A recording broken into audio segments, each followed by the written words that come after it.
Se dire qu'on est différent, c'est une chose, l'accepter, c'est encore autre chose. Le mot handicap gêne pas mal. Il gêne pas mal. Donc, tout le monde connaît mon problème, donc ça on l'a pris en compte.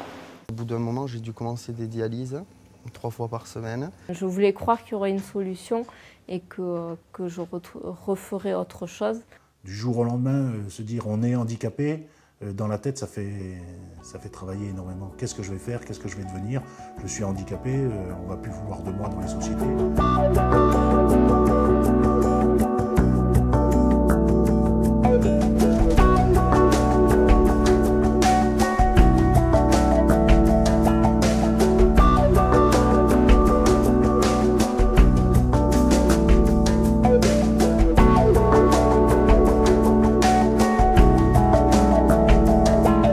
Le dispositif de rééducation professionnelle s'enclenche généralement quand une personne en situation de travail est déclarée inapte par la médecine du travail. J'ai eu un accident de travail qui fait que je ne peux plus reprendre dans aucune des activités que j'ai occupées auparavant. Je pensais ne plus pouvoir travailler.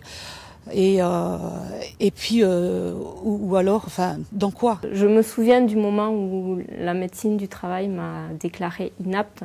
Je crois que c'est un moment que je n'oublierai pas. Donc j'ai vu la médecin du travail puisque j'avais de gros problèmes respiratoires et au niveau des yeux. Et la médecine du travail qui me dit, je dis bon mais je repars au travail. Elle me dit non, non, là vous ne repartez pas. À la rigueur, vous passez au travail, vous prenez vos affaires, vous rentrez à la maison. C'est terminé. Là, je crois que ça m'a fait comme l'effet d'un coup de massue. On se retrouve assis et on se demande qu'est-ce qui nous arrive. On est de l'autre côté et puis dire tiens, je suis handicapé maintenant, va chercher du travail, c'est lourd. Et c'est lourd même au niveau familial parce que dans la famille, qu'est-ce que je vais faire? Qu'est-ce que je vais faire? Puis mon épouse, mes enfants, vous voyez bien que qu'est-ce que je vais faire? Je tournais en rond. Ce handicap, cette maladie, cet accident bouscule bien sûr sa propre vie, mais aussi la vie de tout son entourage, sa famille. On était peut-être la personne qui apportait le revenu principal au sein du foyer. Quelle image mon enfant va avoir de moi, le père, un père, une mère qui va être diminuée. Tout ça amène beaucoup de remise en question et qui des fois est très très douloureuse pour la personne sur son identité, sur l'avenir. Que va-t-il être cet avenir? C'est-à-dire, je perds mon emploi, est-ce que je vais pouvoir en retrouver un?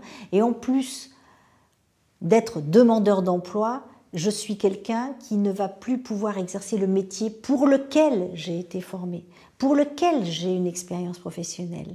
Je peux me retrouver à 40 ans, 50 ans, débutant dans un nouveau métier. Tout ça, évidemment, est porteur d'inquiétude, si ce n'est pas d'angoisse. Deuxième chose qui me touche quand les personnes viennent chez nous, c'est qu'ils nous donnent l'impression, ils se pensent comme inutiles. Inutiles. Ils ne savent plus rien faire. Ils ont une estime de soi, une confiance en soi extrêmement dégradée. Quand je vois les pierres comme ça, je me dis que j'ai passé à peu près 10 ans de ma vie à travailler dans des sites classés, protégés. Et je me dis qu'aujourd'hui, avec du recul, ça fait de moi une expérience professionnelle qui est assez riche. Et de se dire qu'à 25 ans, on doit accepter de porter un bâton pour faire des longues marches ou autre chose, ou porter des chaussures orthopédiques comme ce que j'ai au pied, ça fait mal au cœur, mais c'est ce mal-être qui vous donne davantage plus de force pour justement rebondir. Travailleur handicapé, c'est être suffisamment handicapé, souffrir d'une situation de handicap qui va empêcher l'exercice du métier pour lequel on a été formé, pour lequel on a l'expérience, mais pas suffisamment pour ne pas avoir une employabilité. C'est pourquoi on va parler de reconversion au sein d'un dispositif de rééducation professionnelle. Et une fois que la MDPH a reconnu ce statut, la personne ouvre un droit à la rééducation professionnelle. Un des partenaires essentiels, une des étapes essentielles, c'est la MDPH, la Maison départementale des personnes handicapées, qui va leur faire obtenir le statut de travailleur handicapé, faire une demande d'allocation adulte handicapé ou pour la reconversion professionnelle, puisqu'il y a des il y a des centres de formation spécialisés et ça passe par la maison départementale. Et c'est vrai qu'on a besoin de les aider, on les informe sur comment remplir un dossier parce que ce n'est pas toujours simple, l'importance du certificat médical, des choses comme ça. Sur les Pyrénées-Atlantiques, en 2011, à titre d'exemple, on a traité pour la MDPH les demandes de reconnaissance travailleurs handicapés représentent 5400 demandes. Et ensuite, les demandes d'orientation professionnelle représentent 2310 précisément. Voilà, tout ça pour l'année 2011. Quand les personnes font une demande chez nous, ce qui est essentiel, c'est vraiment la reconnaissance travailleur handicapé, qui après va ouvrir des portes sur différentes structures. Elle peut ouvrir des portes sur simplement un accompagnement, parce que les gens, au moment où un problème de santé arrive, ne sont pas forcément dans une idée de se reformer. Quelquefois, ça peut être un cheminement. Donc, ça peut être une orientation vers un accompagnement par des organismes comme Pôle emploi, Cap emploi. Ça peut être aussi une formation dans ce que nous appelons le droit commun, c'est-à-dire comme tout travailleur non handicapé qui se retrouve dans une situation de chômage, la personne reconnue travailleur handicapé peut tout à fait demander une formation par le biais de Pôle emploi, par le biais de l'AFPA ou tout autre centre de formation. La formation en CRP n'est qu'une possibilité, quelque chose qui est effectivement un petit peu plus aménagé et ciblé puisqu'il ne s'adresse qu'à des personnes reconnues travailleurs handicapés. Les CRP sont des partenaires de parcours pour les Cap emploi et surtout pour les personnes que l'on accompagne. Ce qu'ils apportent, ce sont des formations qui sont diplômantes avec des équipes qui sont pluridisciplinaires et surtout une durée de formation plus adaptée, un petit peu plus longue, notamment avec des remises à niveau, etc., qui sont absolument nécessaires au public qu'on accompagne. Au-delà de la qualification professionnelle, de la certification qu'ils vont amener à la personne, il existe dans ces centres tout un accompagnement médico-social qui fait que la personne en situation de handicap est prise en compte davantage dans sa globalité. Centre de rééducation professionnelle Olivier, bonjour. Soit la personne est salariée et à ce moment-là, il a une préoccupation de maintien dans l'emploi ou de reconversion au sein de cette même entreprise. Donc, on va même lui conseiller d'aller vers des services tels que le SAMET, qui est un service de maintien à l'emploi. Nous pouvons aussi lui conseiller de négocier avec ses responsables des suspensions de contrats de travail. Trop souvent, les entreprises ne sont pas au courant de ce dispositif.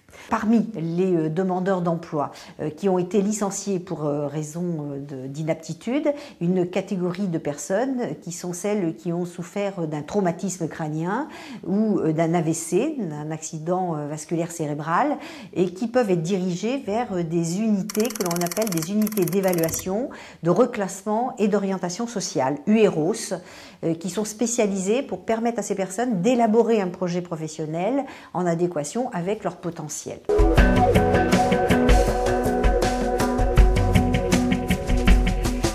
Il y a les personnes qui sont simplement à la recherche d'un projet professionnel et il existe des dispositifs tels que les centres de préorientation qui, sur une durée d'à peu près 3 mois, permettent aux personnes de tester des pistes et de pouvoir aller en entreprise pour pouvoir confronter leurs rêves, leurs projets avec la réalité. Et il y a une équipe médico-psychosociale qui détermine avec eux effectivement le projet le plus réaliste et le plus réalisable qui pourra se faire par la suite. Le formateur voit un peu où on en est, ce qu'on sait, ce qu'il faut voir, ce qu'on a acquis, pas acquis d'ailleurs. Et il y a également un stage qui est un stage de découverte du métier qui dure 1 semaine. Et là, on peut voir si c'est un métier qui est vraiment fait pour nous ou pas. Donc, on m'avait proposé 3 métiers, mais les 2 premiers ne convenaient pas pour cause physique. Et donc, j'ai choisi agent administratif. Précédemment, avant d'avoir un accident, j'étais chef d'atelier de fabrication de fenêtres PVC alu. Et bien avant ce métier-là, en plus, j'étais militaire. Donc je suis passé par plusieurs portes et puis suite à mon accident, il a fallu faire une reconversion. Et cette reconversion m'a amené dans un métier, comme on m'a dit, qui m'orientait vers un choix de mon cœur. Une fois que les personnes ont défini un projet professionnel, encore faut-il qu'elles trouvent le projet de formation qu'elles vont pouvoir suivre.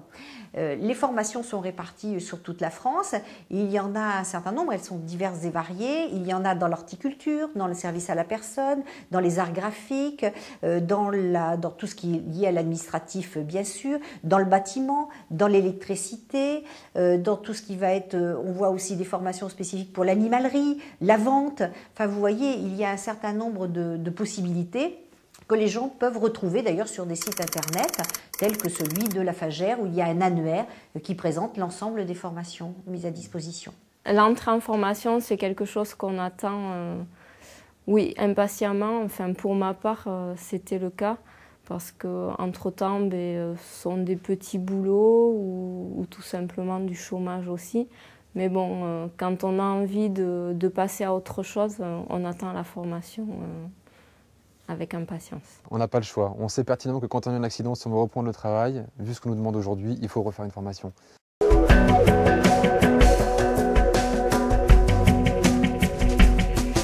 Les personnes, une fois qu'elles ont déterminé le métier qui leur semble le plus adapté à leurs souhaits, à leurs attentes, à leurs problématiques de santé, un autre questionnement arrive, c'est « mais est-ce que j'ai le niveau pour pouvoir exercer ce métier ? J'ai pas fait d'études, j'ai eu une expérience professionnelle assez longue, mais qui ne m'a pas permis d'augmenter mon niveau de connaissance. Est-ce que je vais pouvoir ? Eh bien oui, il y a des dispositifs qu'on appelle les dispositifs de remise à niveau qui sont en place aussi dans différents centres de rééducation professionnelle.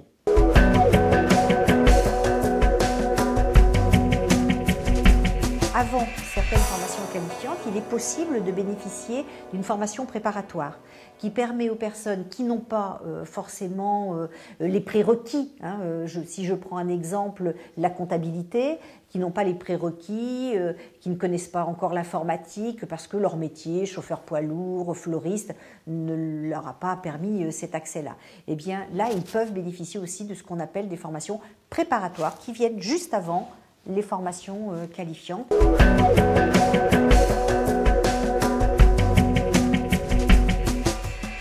Certaines personnes, on nous dit systématiquement quand ils viennent nous voir, quand ils nous téléphonent, oui, mais moi je veux bien une formation, mais l'école, c'est pas forcément un très bon souvenir et donc j'ai pas envie de revenir à l'école. Donc là, nous leur proposons pratiquement dans tous les établissements des visites afin de se rendre compte et de rencontrer les personnes, notamment les professionnels et plus particulièrement les formateurs, qui vont leur parler d'une pédagogie concrète avec des groupes restreints, un fort partenariat avec des entreprises, des chantiers écoles. Donc quelque chose évidemment qu'ils n'ont pas connu et qui est complètement adapté à l'âge adulte, puisque nous accueillons des personnes qui ont plus de 18 ans dans nos établissements. Moi je viens du milieu professionnel, donc j'ai été électricien de maintenance, j'ai été aussi responsable de maintenance pendant un certain nombre d'années.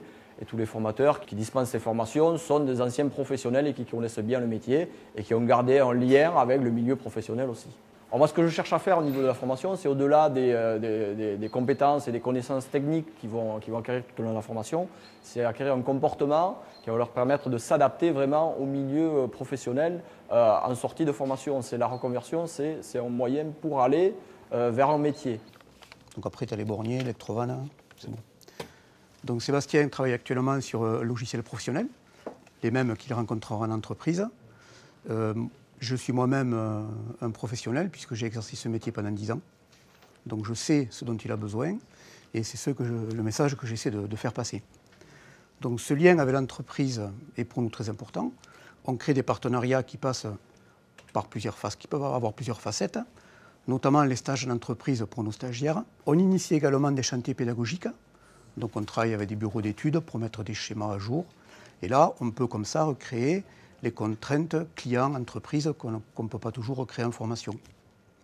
Et on a également la possibilité de reconvertir des salariés en inaptitude. Par exemple ici, il nous arrive fréquemment d'accueillir des monteurs électriciens inaptes qui, après être passés par la formation, sont reconvertis dans l'entreprise. Il y a suspension du contrat de travail le temps du stage et l'employeur ne paye rien. Et ça permet une reconversion dans l'entreprise. Les formations sont des formations qui amènent à des titres professionnels, qui les amènent à, évidemment, une qualification professionnelle reconnue par les entreprises, mais aussi et surtout à l'emploi et à un diplôme qui est de niveau généralement de niveau 5, alors dans notre jargon c'est l'équivalent du BEP, CAP, ou de niveau 4 qui est l'équivalent du baccalauréat, un baccalauréat technique. Et ce sont des diplômes soit de l'éducation nationale qui sont préparés dans nos établissements, soit ceux du ministère du Travail.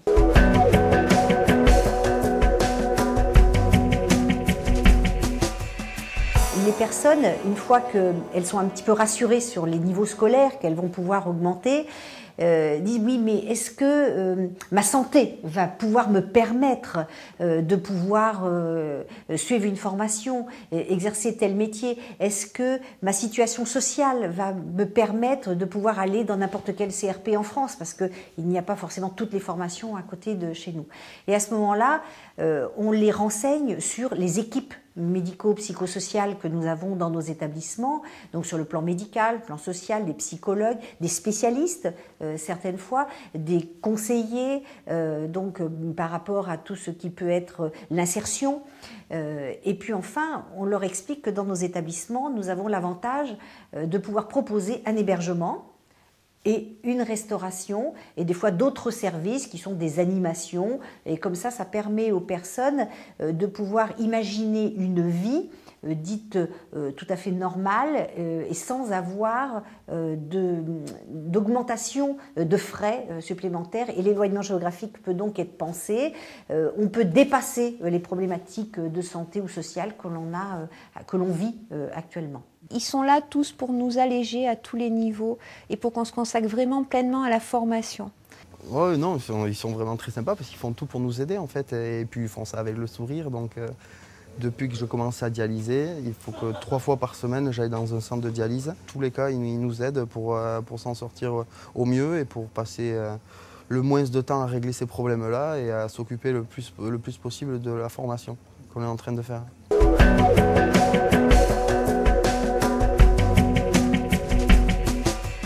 Nous, la formation, c'est un passage. La finalité de notre mission, c'est l'emploi. Et c'est vrai que quand un stagiaire nous appelle ou nous envoie un mail pour nous dire « ça y est, je suis dans l'emploi », c'est là que notre mission s'achève et c'est là qu'on a vraiment rempli notre contrat, quoi. Mon travail de conseillère en insertion professionnelle dans un centre de réadaptation consiste essentiellement à accompagner les personnes à l'emploi et notamment par des mises en situation de simulation aux techniques de recrutement essentiellement, et à mettre aussi en valeur leurs expériences passées, mais aussi les compétences acquises en formation qui sont totalement en adéquation avec ce que demande le marché du travail. Sur la centaine de CRP qui existent en France, 70% des personnes qui sortent de formation retrouvent un emploi dès la première année. Et sur aussi l'ensemble de ces personnes, 80% de ces personnes sortent avec un titre professionnel, donc une véritable qualification, une certification professionnelle. Qui sont des gens très compétents et vraiment très gentils, très à l'écoute, quoi. Les atouts, c'est aussi le fait d'être en formation de groupe restreint. J'y apprends mon futur métier de façon très constructive. L'essentiel, je dirais, c'est qu'on a une formation qui est rémunérée. Moi, ce que l'équipe pédagogique a pu m'amener, c'est l'acceptation de mon handicap. Je suis passionnée par le nouveau métier que j'apprends. Surtout, il ne faut pas perdre courage, il faut se dire qu'il y a toujours une deuxième chance et qu'il faut avancer. Donc il faut bien écouter ce qu'on nous dit, prendre les mots au passage, et puis questionner, énormément questionner. Et grâce à ce statut-là, je peux commencer une nouvelle vie. C'est une bonne expérience. Il faut se laisser surprendre. Quelqu'un qui peut être complètement démobilisé en début de parcours peut faire une réussite majeure et retrouver un emploi auquel il n'avait même pas pensé au début, en s'adressant chez nous, et auquel nous, professionnels, on n'avait pas pensé non plus. Et la surprise est là.